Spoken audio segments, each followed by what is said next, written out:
Okay. Well, welcome this morning to the launch of the Don Overcash for Mayor campaign. I'm going to read a statement. That way I think I can be most effective in communicating what I wish to communicate today. So today I'm officially announcing my campaign for Mayor of Loveland.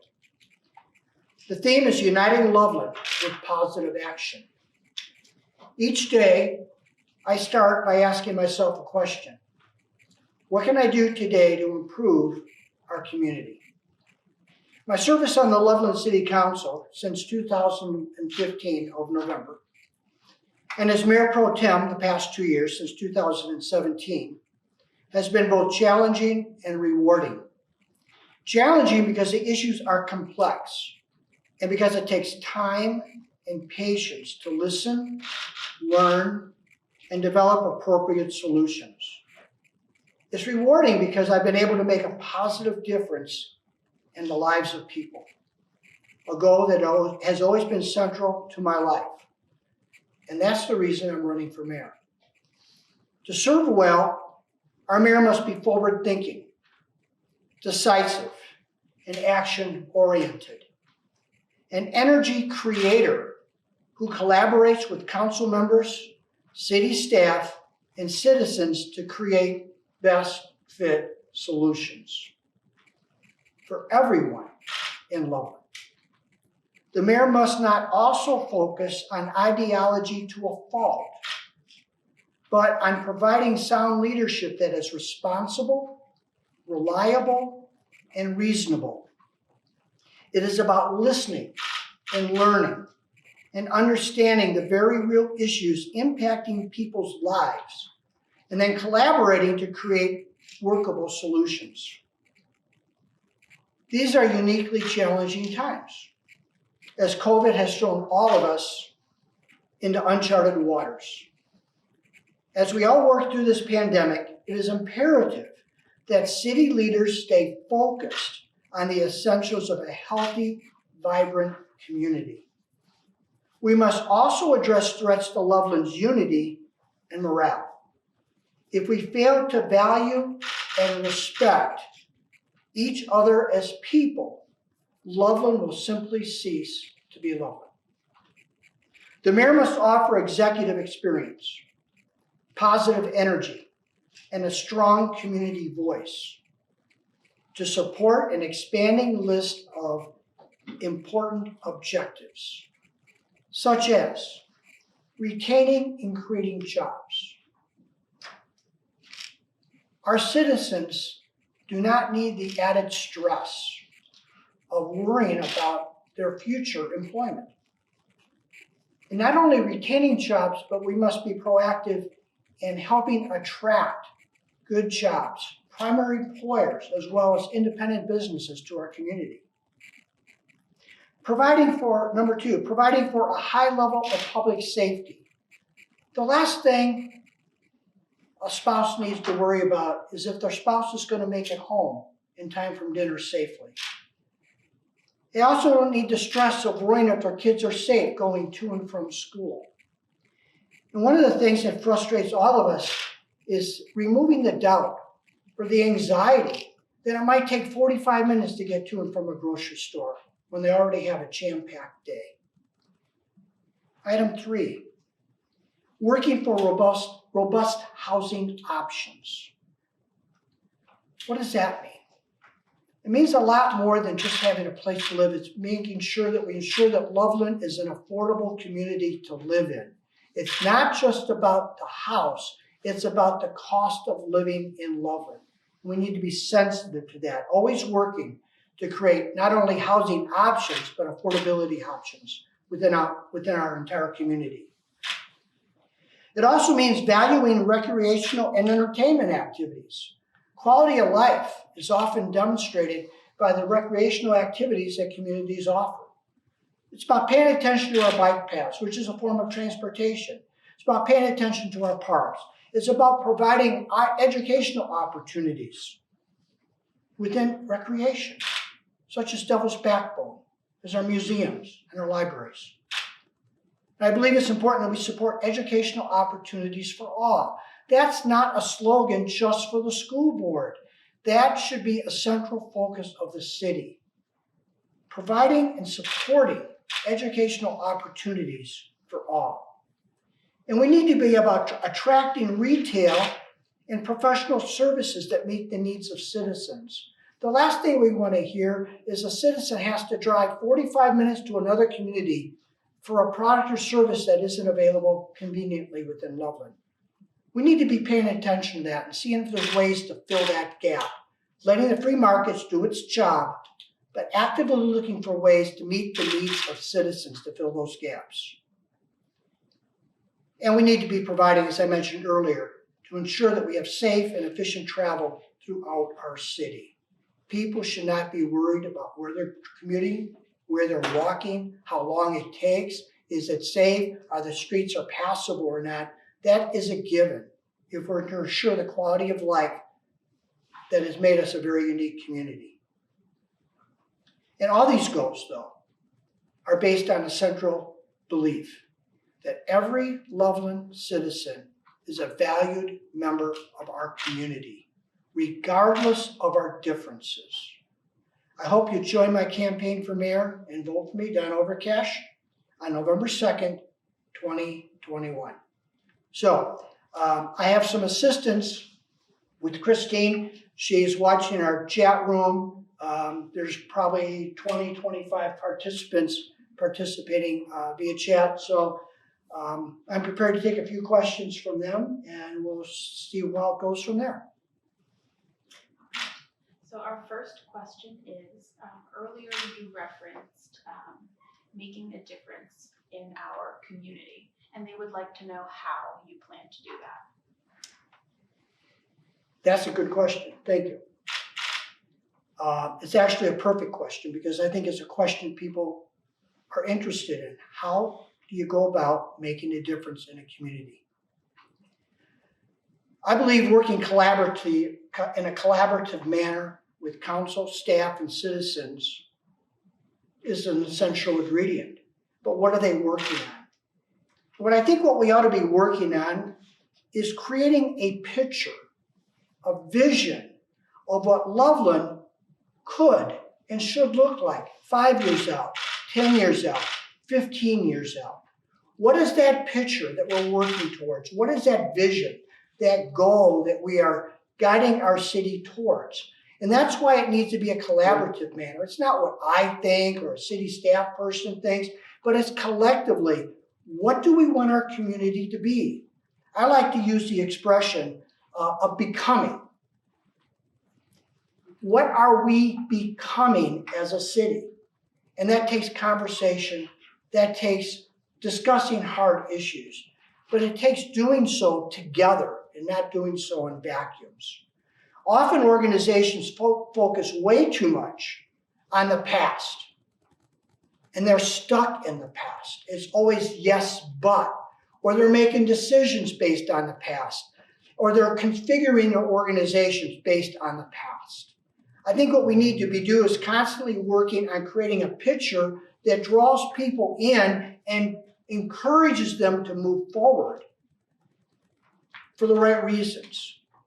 For reasons that people choose to live here, for reasons that people choose to have their children educated here, and for reasons that they locate their businesses here. I call it intentional clarity. I think that's what the city, many times, like organizations, is missing, and that's how I think I can make a difference, by bringing that type of thinking and perspective to the city. All right, and we have one other question. Now, this participant would like to know, it's only January and the election is months away. We're curious as to why the campaign is being started so early. Thanks for bringing that up, and I can assure you it's not because Boyd Lake is frozen and I can't go fishing. Now, that might be a good excuse in June, but right now, that's not an excuse. I can assure you it's not because of that. But I'll be there. That's one of my favorite de-stressors when the ice is off. People have asked that. Even my spouse has asked me that. My daughter said, Dad, Papa, what are you doing? I mean, why don't you wait until August, like when she helped me run for city council in 2015? And it's more fun to go door to door in August than it is in January. Do I have to go door to door in January? And I assured her, no, you don't have to go door to door in January. Timing doesn't look good. We just got out of a horrible, ugly campaign season. And we're going through a transition. So why would people even care about an election that's not going to happen until November? Then you have to be out of your mind. I don't think so. Because I think over this last year, people have come to realize that elections are important.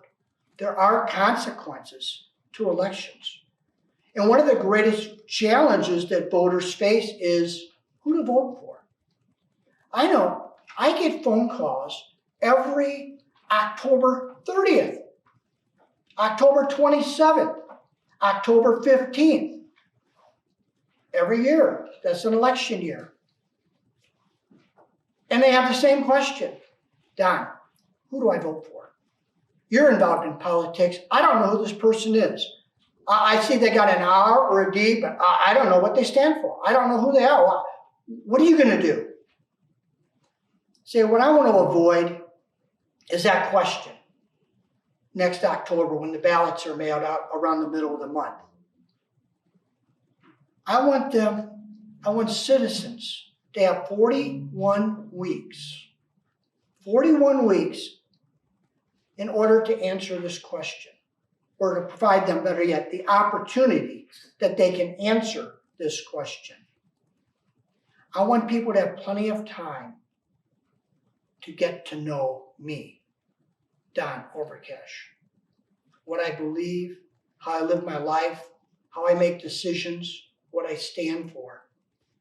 A lot of people might know about me, and that's great, but I want to give them time to truly get to know me as a person. And that's the main reason I'm announcing so early in this year, because it's going to take that time and a lot of work to communicate that message. Thank you, Any Councilman. others? We have another question. We have, let's see.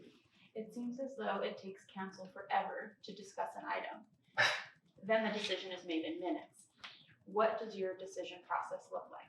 Wow, somebody's watching council meetings besides Max and city staff. So thanks for whoever said that question. Thanks for caring and taking the time to ask that question. I know I have some people who will let me know they're on their third bowl of popcorn around 10 o'clock on city council night, and I'm getting pretty hungry about that time.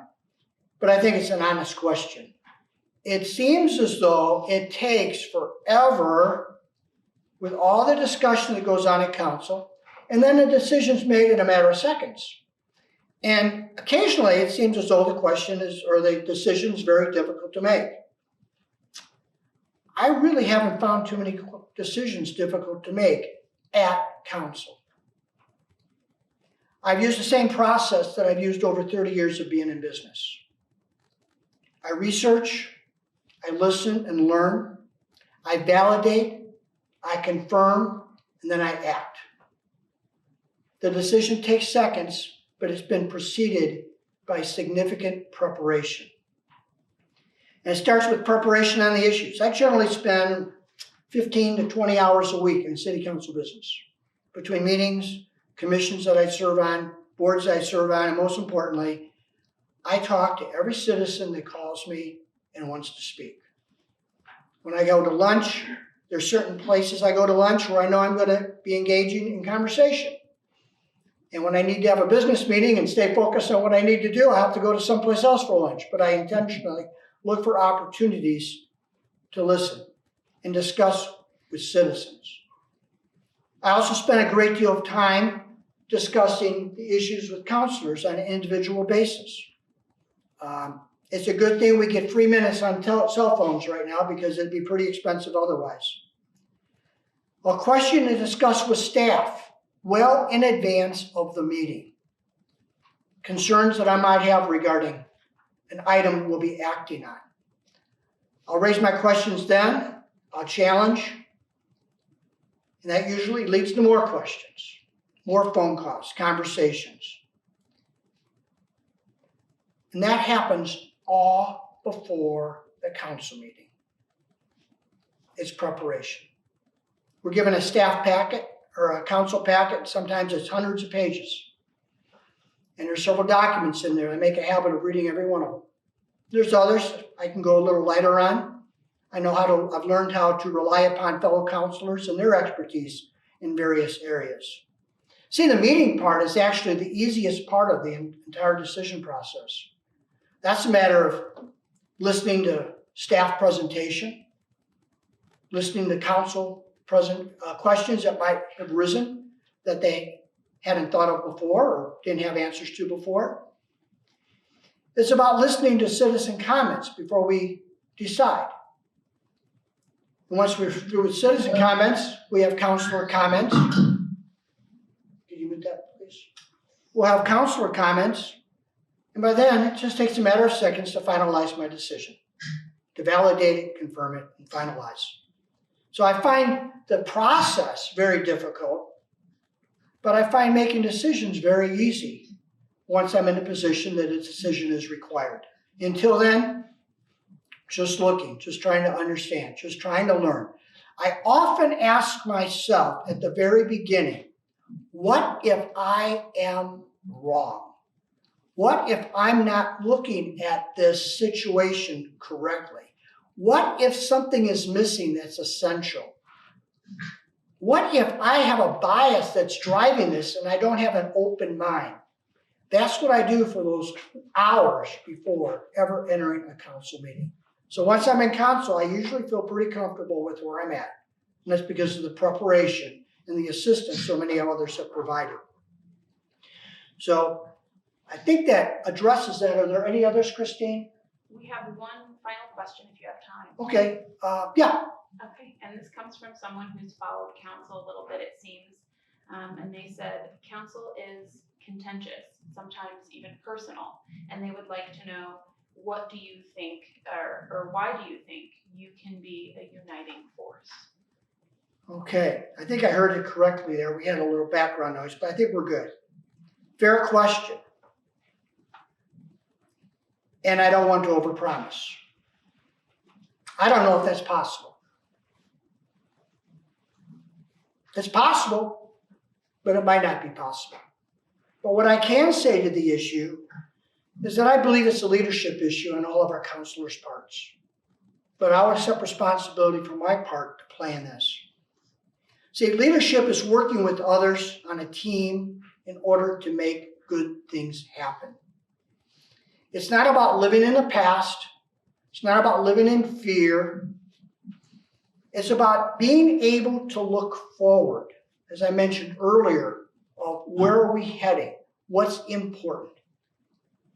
Being able to work together is not about being able to make a point, but about the intent of making a difference. Now, over the past 20 years, I've been in positions to provide responsible leadership. I've managed 5 companies. I've worked in over 10 others as a senior person. And in the past 10 years, since I moved to Colorado, I've been helping dozens of companies solve those very issues. How do you go about uniting an organization with positive action to achieve more? It starts with the commitment of each other, and it starts with leadership to foster that and to hold all of us accountable for what we're trying and attempting to accomplish. Conflict is involved, but conflict resolution is a good thing. That's the only way we can get things done.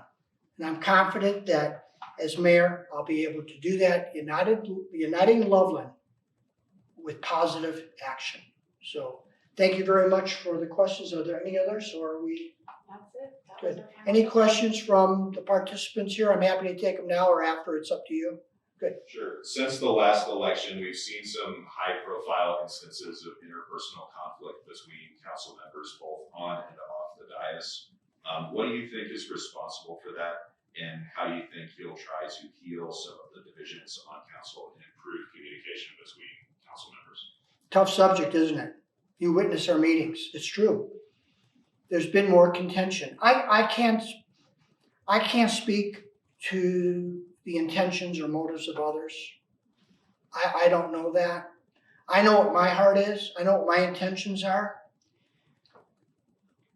But when certain behaviors are exhibited that become disruptive to the sense that they take the focus off the issue we're working on, and it appears as though, I say appears, it's a personal point of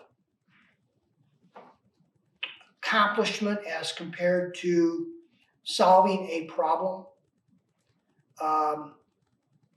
it causes one to lose trust. We can't understand intentions, but we can observe a behavior or behaviors. And when I see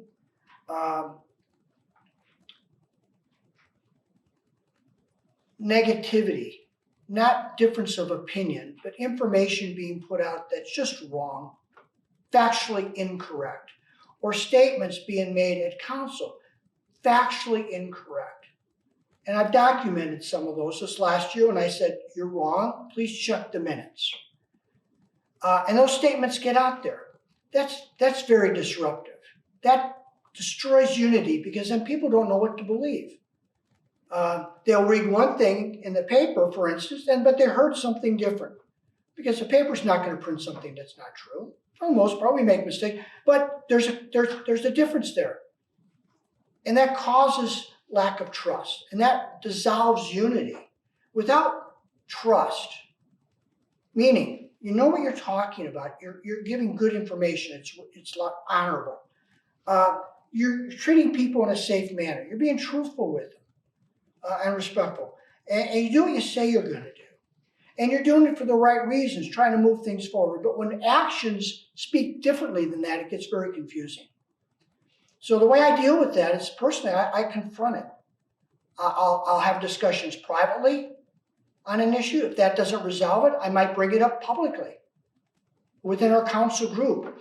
I would much rather bring it up in a council group and discuss it amongst ourselves than sending you an email saying you need to look at this or somebody needs to do something because somebody's being whatever. You try to resolve that together. And doing so otherwise, or not doing so, leads to greater decrease in trust, more mistrust, and less unity. So it's something we have to work on, but I think people have to be accountable for themselves. What are your motives? What are you really trying to do? And I think as a council, we need to have those discussions and then ensure that our behaviors are consistent with what our expressed intentions are. Otherwise, we definitely would destroy trust and the ability to work together. So I'm not afraid of having those discussions, but I think those discussions need to be held in a proper manner as well. To be able to build resolution and not destroy whatever trust there might be. It's an ongoing process, day by day. We have to become more trustworthy as individuals if we're going to be trusted as a body. Does that? Yeah. No. I think it does. And my next question was going to be, as mayor, would you like to do anything different in terms of guiding the city's response to the COVID-19 pandemic? There's a lot of things we'd like to do different. I think when we recognize how this pandemic came upon us and the information at times, in other words, situational awareness, the information we had last March is a lot different than the information we're working from today. And I think our city, our county officials, county health officials, were working under the guidance of the state. I would have preferred guidelines to be suggested for the benefit of all compared to mandates, but that's hindsight. I just happen to operate best by that principle. I would rather ask people to do certain things in the best interest of all than arbitrarily make mandates. But again, back at the time with what we're dealing with, I don't like to get into second guessing. I think they have been working to be responsible, both the county, or the state, the county, and our city in particular, but the city has really been following the lead of what the county has been directing us to do. But again, I prefer guidelines and education versus mandates. Mandates to me are a last resort. And I think we might have imposed those perhaps not in the best manner. But again, who knew what we were working with back in March when everybody was telling us this wasn't going to be such a serious issue, including our Centers for Disease Control. And things have turned out to be much different. So I think it's the important thing is to trust each other and work together and be open and transparent with that. Agree to disagree, ask the right questions. There's no hard question, there's just good questions. The answers are easy as well if you're truthful. Getting information sometimes is hard. It takes time, but it's there. We can get to it. We can make good decisions together. So I'll be interested in seeing how we move forward as we work through this. That's what I'm more concerned about. How do we emerge from this pandemic as a vibrant community? If we take our eyes off the essential elements that I mentioned earlier, and we overly focus on a section of what's going on, temporary, dangerous, but temporary.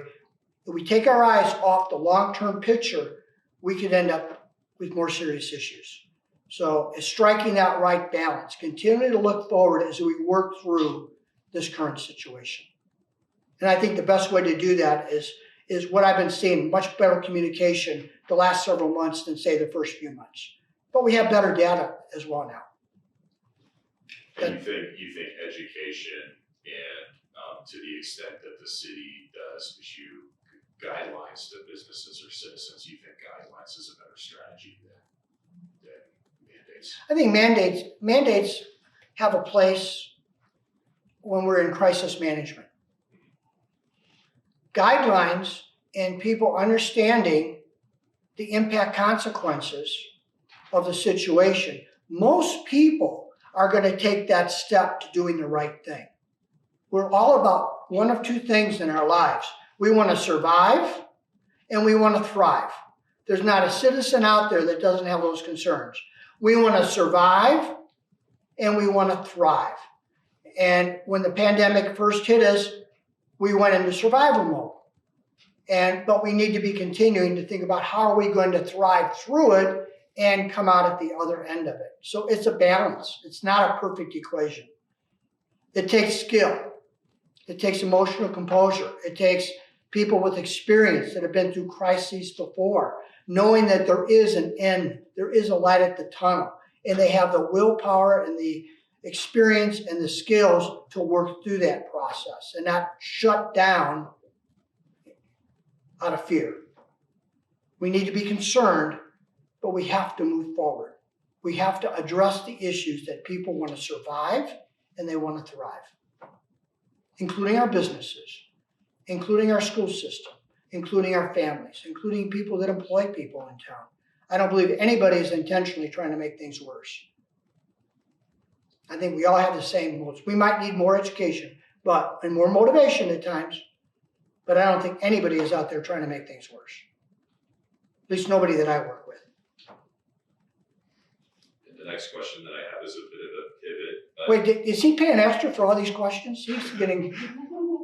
So, Max, I appreciate your questions. yeah, absolutely. What role do you think the city council should play in guiding or controlling growth in Loveland? Controlling Growth. If an organism isn't growing, what happens to it? It dies. Every organism is in a state of decay. Once we're born, after that, it's pretty much downhill. There's a timeline out there, unless what happens? I know, it's such a happy thought, right, Jenny? Positive, yeah. Such a positive thought, but it's reality. So what do we do about that? That's real, isn't it? Aren't we all in a state of decay? Every individual. So what do? One thing we do is we make health clubs a really popular spot because we intercede, we take action to delay that decline. We take action. We pump energy into the system, whether it's our body through exercise, nutrition. Why is nutrition so popular? We're trying to stem the decline, and we're trying to grow what we can. We grow muscles. We grow we grow healthier blood vessels by eliminating cholesterol. We do all sorts of things on that. Individually, personally, my wife works out 5 times a week. I'm amazed. My daughter's 7. I walk 3 times a week and play golf. I get a lot of exercise fishing. But we take care of de-stressing. We do things to intervene with the stress of life. Communities need to be doing the same thing. I came from a community I had a business in, my first business that I owned in 1976. My wife and I were 2 young pharmacists that somehow put a few nickels together, got out of school like most people with debt, no money, but we were in love and married, and we didn't see any problems. We put the energy and we bought a business in Minnesota in a small town, and I think the population was like 1,018 people. It's one of those numbers you remember. Colorado has elevations we remember, right? Small towns have population numbers. And we ran that business for 5 years and tripled its size and loved the community and very involved in the chamber and all sorts of good things. And developed a tremendous tourism event that brought millions of people to that little town of 1,000 people over 40 years. By the way, that was an event that everybody said, it can't happen. We've never done anything like that here before. And besides, it's going to ruin our town, too many people. After 5 years, I sold that business, my wife and I moved back to Illinois, and I went to seminary for a while, and then got back into business. You know how many people live in that town today? About 1,000. Main Street's gone. My drugstore's gone. It's a gift store, open 3 months a year. There were 2 grocery stores. There's 1, maybe 1.5. But the town hasn't gone anywhere. There's no reason for people to want to live there other than to retire and die. There's no activity to speak of, economic activity. There's no reasons for the children that they raised in their home and went to our schools to remain in that community. They leave. There's a lot of towns like that. And when I first moved to Loveland in 2006, I remember it was the year we had a lot of snow. It's December, and there's a huge snowstorm around December 30th. And it was like really deep snow, and I'm thinking, Jenny said, what did I get myself into? This is worse than Chicago. So the snowstorm, and I drove downtown. First week of January. And I looked and I said, oh my goodness, what did I move into? This town is like the one I left in northern Minnesota. That's what it reminded me of. Now it's December. I bought my house in August, or October, in this fall. And I hadn't seen downtown. I'd seen the newer areas of town and Fort Collins and the area. And I saw things that attracted me here. I saw new development. I saw new development in older areas. I saw retail clusters. I saw services. But then I saw downtown. And I said, I hope the rest of the community is not going this direction. I hope this downtown area is going in the direction that other parts of the community are heading, which is growth. Smart growth. Controlled growth, but not over-controlled. We see what happens in some communities where they over-control it. What happens to the cost of living? Go look at the cost of housing in Boulder as an example. But I think for a town to be vibrant, it has to be growing. It has to be putting things back into it because there are some things naturally going to leave it. Businesses will move on. Markets shift. Are we attracting the right businesses to town? That's the question. Are we filling primary employers, for instance, that make the pie bigger for those of us in town? Are we filling the gaps in services for our citizens, or is it just a redundant multiplication process? I don't think we need too many more Blockbuster video stores in Loveland. That time has passed, hasn't it? But what are we going to replace that with so people have jobs and the services that they need to have, they want to have, so that they want to be drawn to this community and stay here? That's what we want. It's not just growth. We want stability. People want stability. They want to feel secure. They want to feel secure in that they have their jobs. They want to feel secure that they have fire and police protection. They want to feel secure and that they can count on the services they and their families need. That's how I view growth, Max. The bigger picture, rather than an isolated Blockbuster store or whatever it might be. What's the intent behind it? What are we trying to accomplish? And in my mind, it's stability, because that creates security.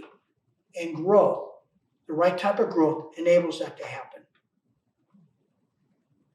Any other questions, Max? I have one last one. One last question. All right. Now hold them to that, Jenny. And you can answer this in however much detail you want.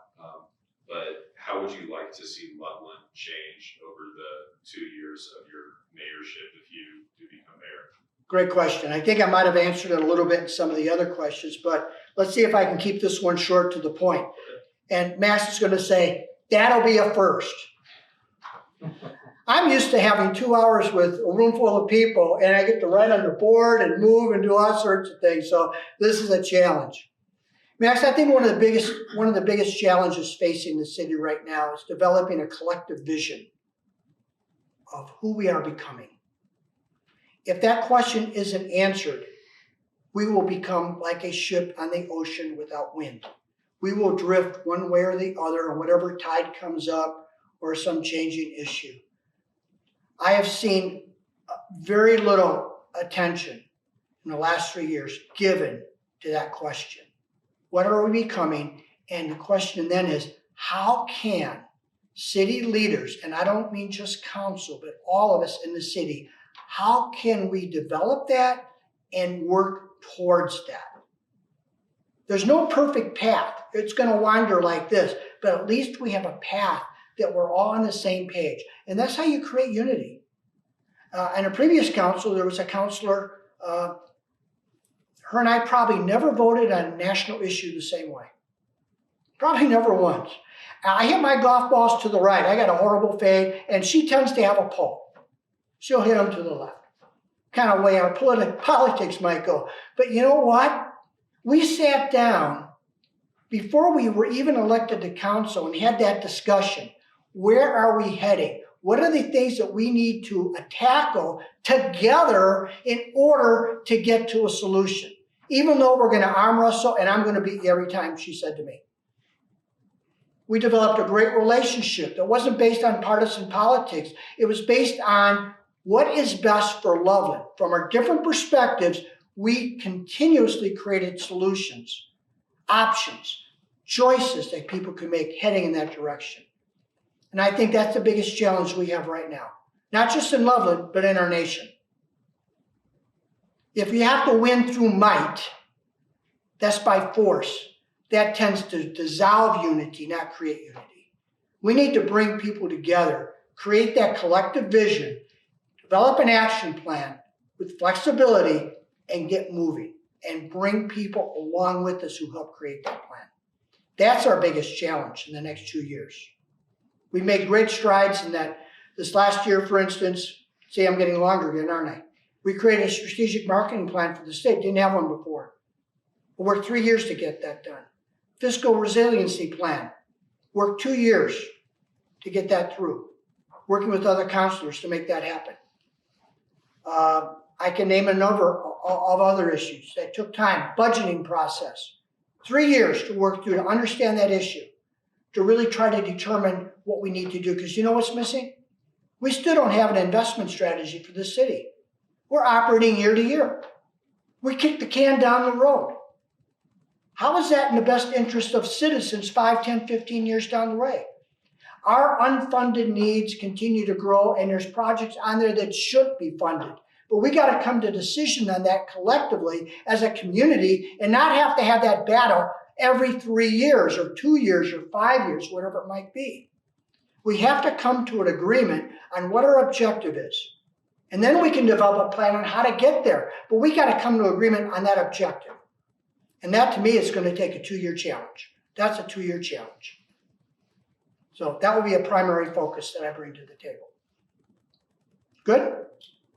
That's it. And I didn't destroy your expectations. I took 5 minutes for that 30-second answer. But I appreciate you asking the questions, and I appreciate everyone sending your questions in and help formulate what I think is a good kickoff meeting for this next election. So thank you for being here. Thanks for your participation, our Zoomers, and appreciate your willingness to help support me moving forward. So thank you. Thank you.